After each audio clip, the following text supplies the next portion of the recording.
সংগ্রামী ছাত্র জনতা আজকের এই বিক্ষোভ মিছিলে এ পর্যায়ে বক্তব্য নিয়ে আসছেন বাংলাদেশ ইসলামী ছাত্র শিবিরের কেন্দ্রীয় দপ্তর সম্পাদক ছাত্রনেতা নুরুল ইসলাম।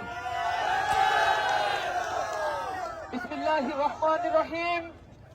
বাংলাদেশ ইসলামী ছাত্র শিবির ঢাকা মহানগর শাখার উদ্যোগে আয়োজিত ছাত্রলীগের সন্ত্রাসী বাহিনী কর্তৃক সাধারণ শিক্ষার্থীদের উপর বর্বরচিত হামলার প্রতিবাদে বিক্ষোভ মিছিল এবং সমাবেশের সংগ্রামী ছাত্র জনতা, প্রিয় দেশবাসী, সাংবাদিক বন্ধুগণ, আসসালামু আলাইকুম ওয়া রাহমাতুল্লাহ।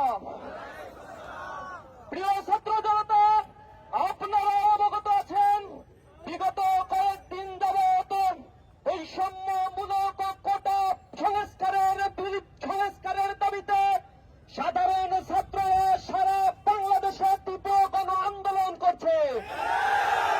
তাদের এই ন্যায্য আন্দোলনে অনৈতিকভাবে গতকাল সন্ত্রাসী ছাত্রলীগ বাহিনী কর্তৃক বর্বরচিত হামলা করা হচ্ছে।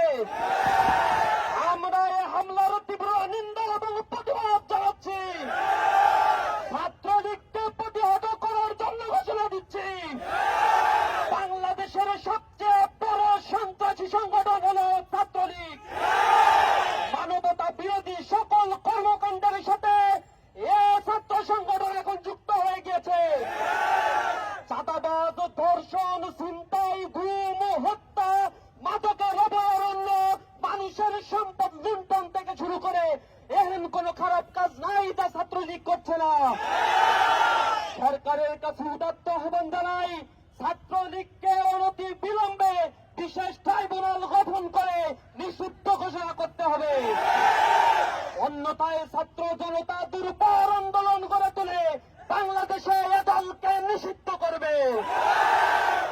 আমরা গতকাল দেখেছি ঢাকা বিশ্ববিদ্যালয়ে, জগন্নাথ বিশ্ববিদ্যালয়ে, জাহাঙ্গীরনগর বিশ্ববিদ্যালয়ে যেখানে মেধার চর্চা হয় সেখানে রক্ত ঝরেছে।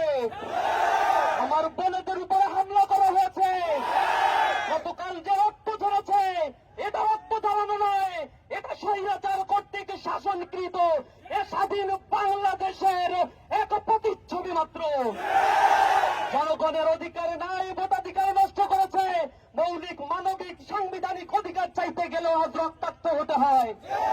ইসলামী ছাত্র শিবির হুঁশিয়ার উচ্চারণ করে দিচ্ছে, ছাত্রলীগের গুন্ডারা তোমরা লাগাম দাও, অন্যথায় ছাত্র জনতা এই বাংলায় তোমাদের কবর রচনা করবে। সকলকে আজকের এই বিক্ষোভ মিছিল পরবর্তী সমাবেশে উপস্থিত হওয়ার জন্য অসংখ্য ধন্যবাদ, মোবারকবাদ জানিয়ে আমার কথা শেষ করছি। আসসালামু আলাইকুম ওয়া রাহমাতুল্লাহ।